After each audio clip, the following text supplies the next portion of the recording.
I think probably some of the stupidest people on earth are self-assured people.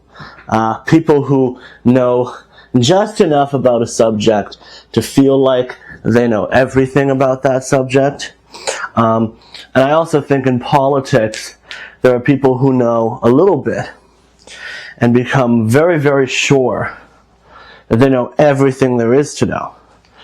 And our media fuels this. Our media fuels the partisanship.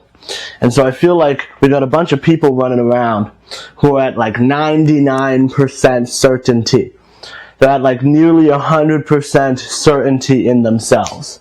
Me, I can only ever get to like a 55. I'm only ever like if I make it into office, right, I gotta vote one way or another on a particular issue. So at the end of the day, when it comes down to it, you can't hold this neutrality forever, because eventually you take action, and that action implies some kind of a belief, right?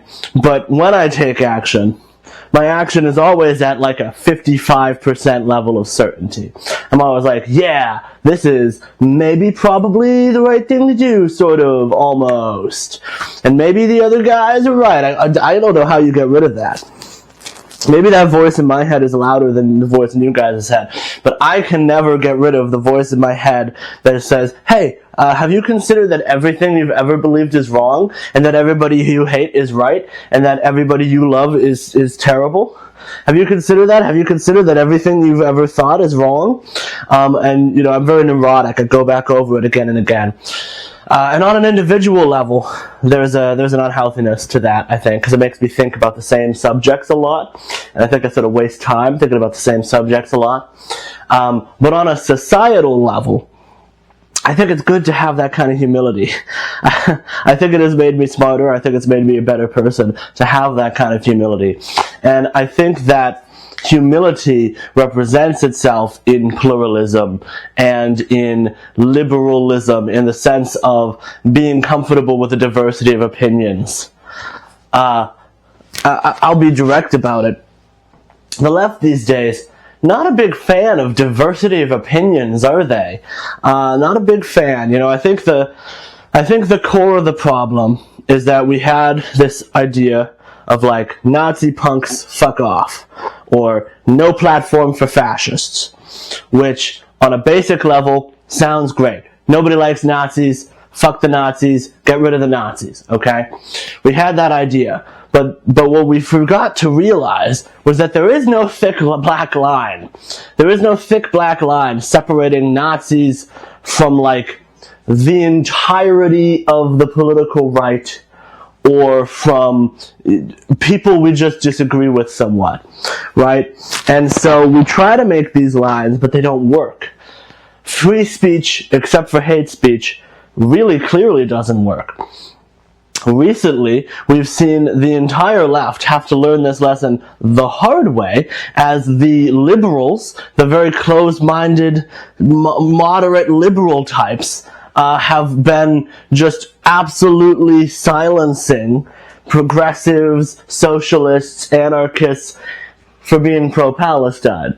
There's been this massive pro-Israel camp just shutting down pro-Palestine people on the basis that they're anti-Semitic. And suddenly, this closed-minded tendency that I, and probably anybody on the political right, have been frustrated with for years, is on full display. We can see in full display what happens when you have this level of closed-mindedness. And there are thinkers that want to push this idea of pluralism even farther than it's ever been pushed before. You know, normally, defenders of free speech make concessions for certain things like libel and defamation. personally, I'm not sure that there's any real value in creating a separation for these. So, if you don't know, defamation, generally speaking, is you say something about someone that is shown to materially harm their public reputation in some way, and it's not true. That's the important part. If you say something that harms somebody's reputation, but it's true, obviously you're allowed to say it. Which means that you can take people to court for pretty much anything they say about you, and then the courts will be tasked with deciding whether or not it's true. I think that's disturbing. Watching a courtroom proceeding with lawyers who are always so friggin' leading, that they just, have you stopped beating your wife? When did you stop beating your wife? Those kinds of super loaded questions. Just two lawyers going back and forth, using loaded questions to lead people one way or another way, in order to try to arrive at some kind of truth. And they're tasked with determining what truth is in order to potentially silence somebody's right to just speak an opinion about someone else. I think the harm caused by that societally, in terms of our ability to speak our minds freely, is way more harmful than the occasional person whose reputation gets ruined by a false statement. I'd like to believe that we are capable of discerning truth from falsehood.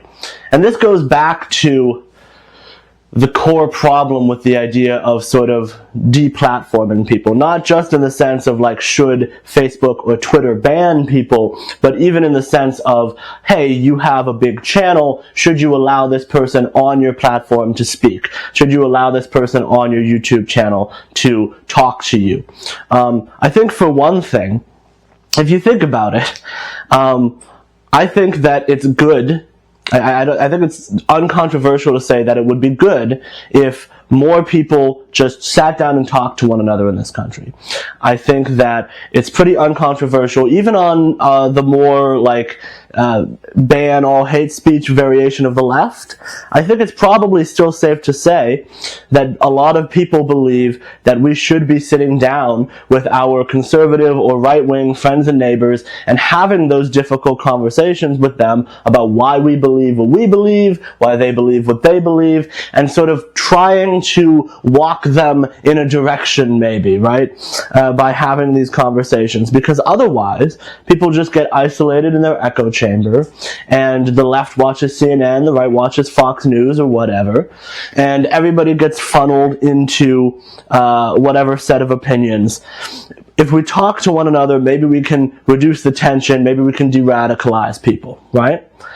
So, if you believe that there's a value in talking to people who you disagree with, then why are you against just filming that conversation that you probably got something out of, as a person, and putting it on the internet? Right? You're in favor of having conversations with people who disagree with you, having conversations with, say, Trump supporters, if you're on the left, right? But then you film it and you put it online, and it's why would you platform that bigot? And I don't think that makes much sense. The other problem with this line of deplatforming people is that it kind of assumes very little of the audience. And to some extent, I understand this line of reasoning, actually. Because people probably are stupid, right? And if you show people a Nazi worldview and a more normal worldview side by side, and you just show them that over and over again, maybe it will just sort of subconsciously normalize the Nazi worldview. As much as you would like to think that people are smart enough and rational enough that they can be presented with any amount of ideas, any amount of misinformation, any amount of hate or whatever, and they'll just be able to absorb that and spit it back out because they're smart, they're rational, and they're capable of finding the good ideas amidst an infinite sea of bad. As much as you would maybe like to trust people to that degree, I think it's probably true that people are irrational. That if people do hear something repeated enough times, they just start to believe that it's true, even if they don't examine it too much, right? So I do think that there's something to this sort of fire hose theory of misinformation. This comes from Putin, talking about Russian disinformation. He says that if you blast somebody with enough disinformation, like a fire hose hitting them, they can only sustain for so long. They can only put up with so much misinformation coming at them before they succumb to it and before it trickles its way into their brain. I think there's probably some truth to that, and I think we should probably be concerned about that, right? But when the response to that line of reasoning becomes, okay, yeah, people are irrational, they can't be trusted to hear these bad, hateful opinions alongside good ones, they can't be trusted to listen to a debate and come to their own conclusions, so everything has to be a war of power. And this stifles conversations so much. I used to think that I hated debate because most of the debates I was exposed to were either the floating head debates on like the news, which often got very vitriolic and were very disorganized, lots of people interrupting one another, lots of people yelling at one another, you know, Piers Morgan style debates, or I was exposed to very online debates with streamers like Destiny or Vosh or what have you, and these streamers would just yell over one another. They got obsessed with like atheist logical fallacies. They'd be like, that's a logical fallacy actually. That's a logical fallacy. You know, they'd be accusing one another of arguing in bad faith back and forth. This kind of debate is terrible. It is vitriolic, and it stems from the same line of reasoning. Because when you start to believe that people can't be trusted to be very rational, that they can't be trusted to work towards this sort of enlightenment idea of objective truth, where if everybody just, takes their time and hears one another out, eventually we will gradually approach some sort of deeper truth. If you take that postmodern idea very seriously, then you're going to end up in a place where all you want to do every time you're in a conversation, especially if you're in a conversation on camera for an audience, is overpower your opponent. Make yourself look big and tough and strong, and make your opponent look dumb and weak. Constantly point out your opponent's weaknesses and failures. And you want to make sure that you're talking as much as possible for as long as possible, and you don't want them to get a single word out of their mouth, because if they get a word out of their mouth, then your audience might hear it. So you want to talk as much as possible, which means that every time they start to talk, you have to go, no, shut up, and then talk over them. You gotta steamroll them.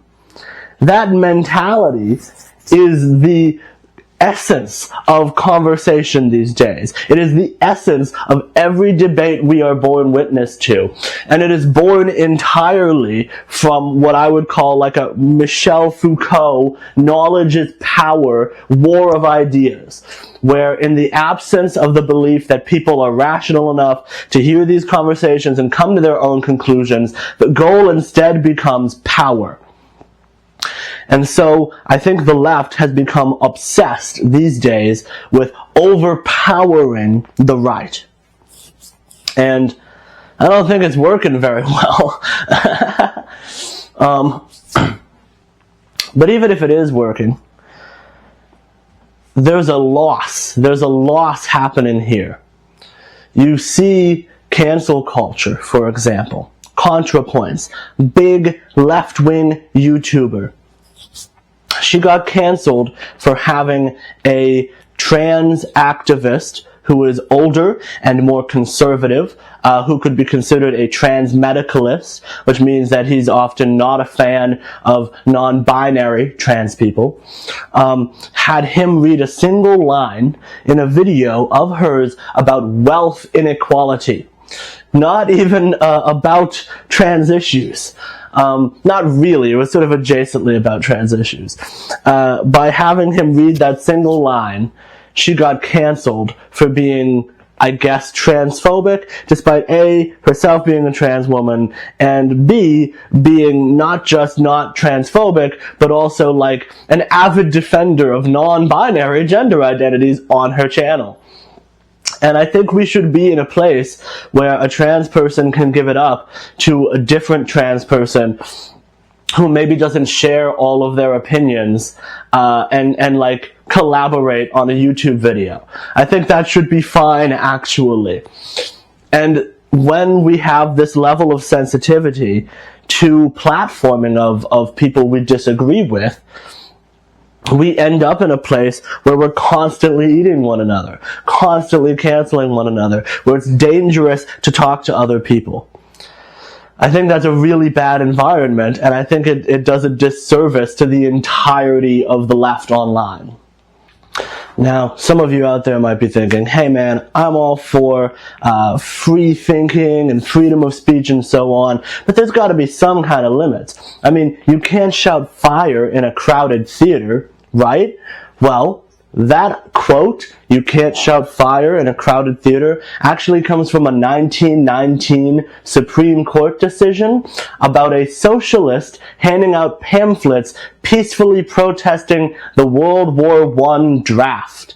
His conviction that he was not allowed to do so was upheld, and the guy in the Supreme Court choosing to uphold convicting that socialist wrote, "You cannot shout fire in a crowded theater," as an example of another limitation of freedom of speech that he felt could be compared. In other words, since the dawn of the phrase, "you can't shout fire in a crowded theater," it has been being used to restrict the freedom of speech of ordinary people who are just trying to peacefully protest things their government is doing that were wrong. I think, if anything, the problem in the 21st century is that we haven't figured out how to maintain a pluralistic, diverse, liberal society where a diversity of opinions can coexist with one another in a world with so much concentrated private power and authority of private businesses to control your lives and your speech. You look at social media regulation, and this is a big issue because some people, for example, will talk about applying First Amendment principles to social media companies. I personally don't think that taking a one-to-one approach of the First Amendment and just requiring that social media companies follow the First Amendment, I don't think that that makes any sense. Because for one thing, the First Amendment protects your right to porn, right? That was ruled on the grounds of freedom of speech. The right to produce and consume pornography is considered protected speech. So if we had a system of law that demanded that companies like Twitter, Facebook, etc., abide by First Amendment principles, then they would have to allow people to produce and consume porn on their platforms, and immediately every single platform, I think, would kind of become a porn site, because that seems to be the case. If you allow porn, then it becomes a porn site. I don't know, maybe that wouldn't be true if it was applied across the board, such that in order to have social media, you needed to use a social media where porn exists. I'm kind of rethinking this as I'm saying it. Maybe there's a way to do this that would work. But I think it's a challenge, and I think that the real question for the 21st century is not like, should we be questioning the principle of freedom of speech? It's should we be deepening the principle of freedom of speech? You look at people getting fired from their workplaces based on their political beliefs. in today's world. I think that's a genuine harm to the ability for people to speak freely, especially because we live in a world now where pretty much every single person on the face of the earth is 24/7 posting every thought they've ever had on social media. And you can either just tell them individually that you think that that's wrong for them to do. You can moralize to them. You can be like, hey, everybody, stop posting every thought you have on social media. Think critically about what you post. It might come back to haunt you later. That's what we're doing. We're telling our children to just be careful about what they put online. When what we should be doing is creating a world that recognizes that this is how a lot of people are sort of naturally going to engage with websites like this. A lot of people's clear instinct, what they gravitate towards, is posting constantly, posting every little thought they have. And if everyone in the country is constantly posting every thought they have, and you can get fired from your job for posting a thought that is bad, we're practically in a place where thought crime exists. We're practically there. And instead of creating some sort of protections to try and help people from this onslaught of reaction to what is effectively their thoughts, their immediate tweets, we're just telling them not to tweet so much. I don't think that's a solution, to just tell people not to tweet so much. And there are people on both sides who are doing this. Some people will say that it's different depending on what side you're on. One of the things that I love and respect about free market libertarians, despite myself not being a free market libertarian, is actually their willingness to not treat the other side as fundamentally different than their own. I don't think that the left and the right are allowed to be treated as fundamentally different and given different rights and different privileges. I don't think that should be the case. And a lot of people on the left these days do. I've heard a lot of different variations as to why the left and right are fundamentally different. Sometimes it's the right wing's ideas are fundamentally rooted in bigotry, and that causes harm, and so that's fundamentally different. But again, I would ask, how far are you willing to take that? Are you willing to take that to the point where any critique of welfare could be treated as racist, and thus we need to have a strong welfare state, and anybody who criticizes social spending or the expansion of the welfare state is necessarily a bigot and should not be allowed to speak in our society? Are you willing to go that far? Because you could make an argument that there is maybe an underlying privilege to people who criticize the welfare state, because maybe if you're a white person from a middle class background who has never had to be on food stamps, maybe you're more likely to want cuts to those sorts of programs or something.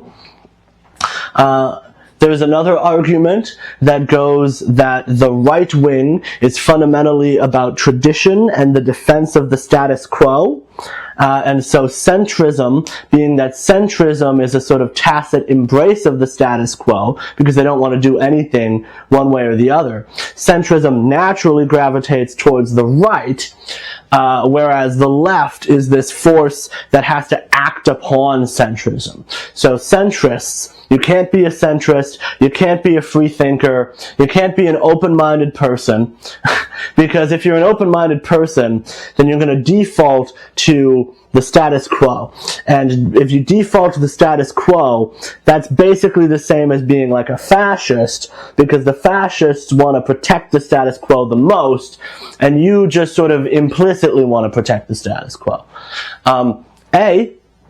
I don't think that's necessarily true. I think that you can make an argument that the right is in fact responding to technology and technological change, that they are responding to change in society, that a lot of times the right does believe in technological change and technological progress, and believes in a version of human nature that means that we need to maintain certain norms and orders that could be upended by technological progress, which means that there is a right-wing argument that they are progressive, that the right is in fact a force of change that is necessary after a technological change, and that if you believe in progress, you should be right-wing. The left seems to think that they have a dominant, they own progress, right? Whereas the right owns regression and the past and history and tradition. The left is fundamentally countercultural, and the right is fundamentally about the status quo. And so it's okay to take away the freedom of speech of the right, and fuck it, let's take away centrist freedom of speech while we're at it too.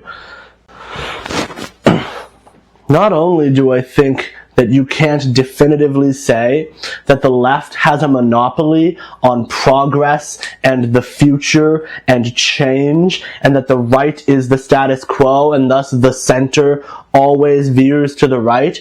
I also think that if you have any kind of humility, you have to admit that that at least potentially might not be the case. And you have to be willing to have a conversation about whether or not that is in fact the case. So I don't believe in any of these fundamental differences that people keep trying to make up between the left and the right. But also, the left is not a clear, static thing at all.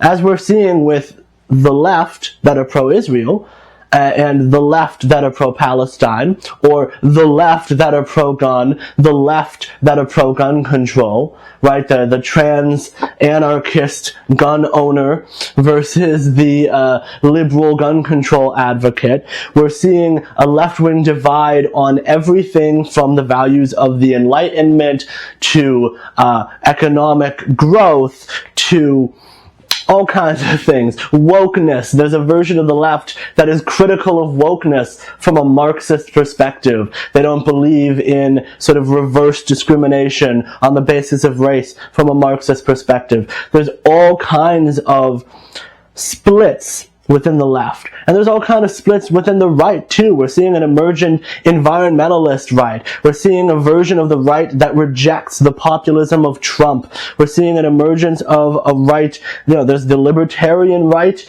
versus the more socially conservative right. The libertarians might want to decriminalize sex work and legalize all drugs and so on, right? Whereas the more authoritarian right wants to do the exact opposite of that, and they want to do it hard. They want to put drug dealers to death with the death penalty. All of these splits and divides in what it even means to be left or right, I think make it pretty impossible to vaguely lump a group of people together as left and then say, this vague group of people that can't seem to agree about literally any one individual specific issue, that don't necessarily have any one thing in common, they own progress and should be treated as foundationally, fundamentally different from this other group of people that necessarily hates progress. I just don't think that's fair or realistic, and I think it would deeply constrain human thought and complexity to silence people in this way. Now, I don't want to completely diminish some of the concerns that people have regarding freedom of speech, though, because the last big difference that people will say is different between the left and the right is funding. They'll argue that the right is fundamentally funded by the rich capitalist elite. That both the Democrats and the Republicans are controlled by the same sort of capitalist forces, that the Democrats are in fact a right-leaning, neoliberal political entity, and that the Republicans are a farther right entity, and that there's just an even farther right to the right of that maybe gave birth to people like Trump, and that it's actually all right-wing. There is no real left in this country. It's all controlled by the rich. I don't fully disagree with that. I do think that there is some semblance of democracy. I do think that some of politics isn't necessarily just the war between the rich. I think that it's probably the case that in the general population there are differences of opinion on complex philosophical and ethical issues like abortion or animal rights, for example. I think reasonable people might disagree about where to draw the line of whether or not a human being is a full human being, or whether or not an animal deserves full conscious consideration. So I think that to take all of those nuances and complexities and issues that people differ on based on political party, and to just reduce it to, it's all just the capitalist ruling class, I think it's a little bit of an oversimplification, and it kind of leads people to the conclusion sometimes that everyone would be of a far left opinion if it just weren't for these damn capitalists. That said, I think there's a lot of truth to the fact that our government is very corrupt. I think there's a lot of truth to the fact that the wealthy have a disproportionate influence. I think that they fund campaigns. I think that they lobby. I think that they fund advertising for people. I think that they fund NGOs and political movement organizations. I think that they fund the media. I think wealthy people have undue influence in this country, and as a result, disproportionately, the perspectives that we are exposed to are the perspectives that get a ton of money shoved into them. I also think that the perspectives that we get exposed to the most tend to be the most vitriolic, attention-grabbing, profit-making perspectives, and that that's creating a massive problem in this country. You look at something like Turning Point USA. They have admitted to hiring, I think it was people or possibly bots, that just produce the same hot take, the same opinion, thousands of times a day, just over and over and over again, just over and over, just flooding the internet with the same political hot takes, just a bunch of times, hoping to get a rise out of people. Like I said, it's the fire hose theory of misinformation. I don't think it's wrong for a left-wing minded person to be upset about the level of misinformation online. I want to empathize with that. I don't think it's wrong for them to be upset about the spread of hate speech online necessarily either. I don't think that it's wrong to be concerned that these things are being astroturfed or funded by the rich. I just don't think that the solution to that is to just become closed-minded and unwilling to talk to other people or platform other people, or to start opposing the principled application of legal rights of freedom of speech or civil discussion and dialogue. I think that the solution is to change the funding structure. That's the actual problem, right?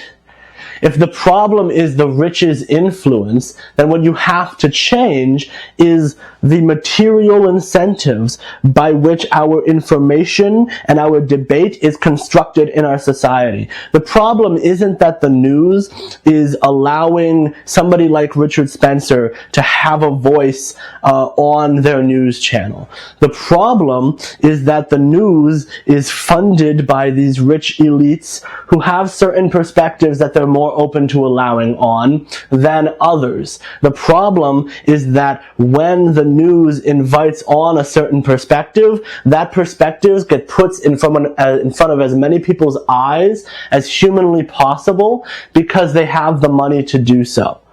If you look at Bernie Sanders' campaign for president, or Alexandria Ocasio-Cortez of the Squad, one of the things that made their campaigns unique, and I think popular, was that they refused to take large amounts of money from single donors giving to their campaigns, and instead insisted upon taking small amounts of money from a broad base of grassroots supporters for their movement. That way, they're not funded by a small handful of rich people who are putting this politician in front of as many people as possible with that money. They are instead having their campaign funded by an actual wide base of ordinary people. So they know that their support is actually broad.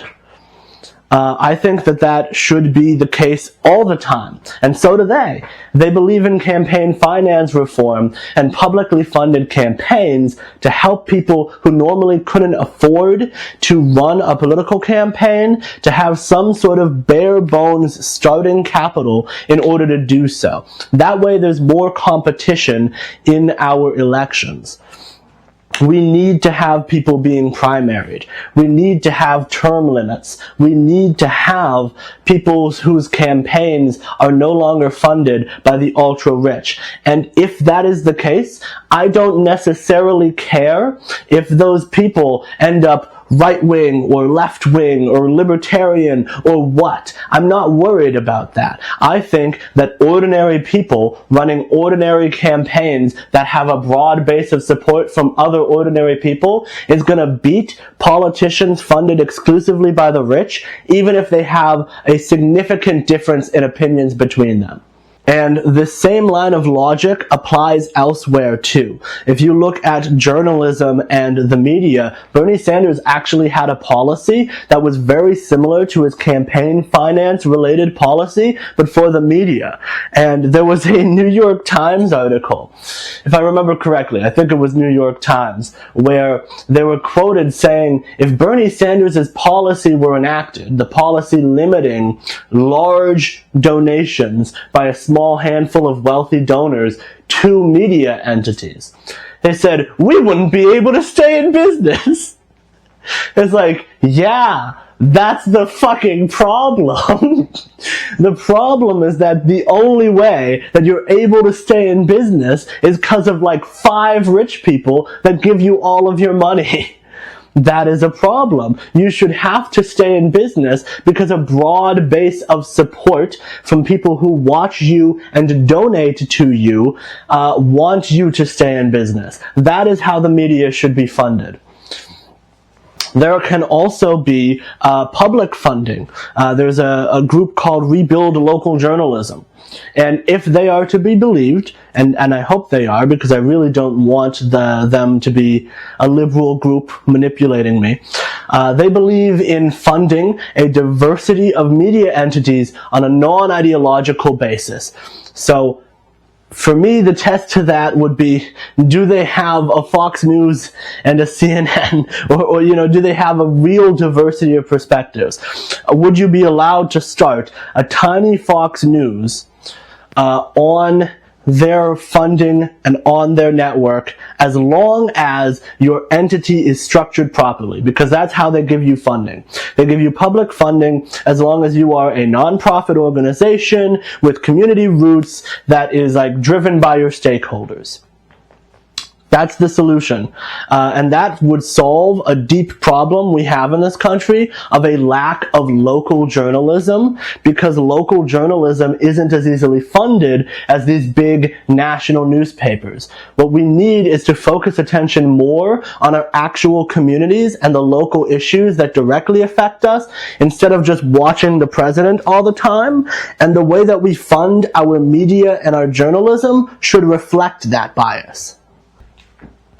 On the political right, they call the kind of open-minded freedom of speech advocacy that I advocate in this video the free marketplace of ideas. And I think it's pretty obvious why the left would hate the concept of a free marketplace of ideas. In their assumptions, the free marketplace of ideas necessarily leads to the cream of the crop, the best ideas rising to the top. In a way, you could say they're aspiring to the old Enlightenment values of objectivity. They want to see people debate and discuss and approach scientific objectivity over time through this process. And they believe in the capacity of every single human being, not just a small handful of elites, but every single human being on Earth, to rationally determine for themselves whether or not an idea is good or bad. And they want people to be exposed to as many ideas as possible to facilitate this process. That said, this idea of a free marketplace of ideas is really hard to believe in today's environment, where the ideas that rise to the top are the opposite of the cream of the crop. They're the most vitriolic, partisan, hateful, thoughtless opinions by the most overconfident people with the least humility, the least research, the most misinformation. We have the worst possible information environment, the worst possible media environment. There is no good way to have a conversation in the environment that we have created because the incentive structure is just so broken. And so I can understand why some people's response to that is closed-mindedness, but that's not the solution. The solution is to create a better environment where we can actually live up to those ideals. We need to actually set free from capital influence the ideals of freedom of speech.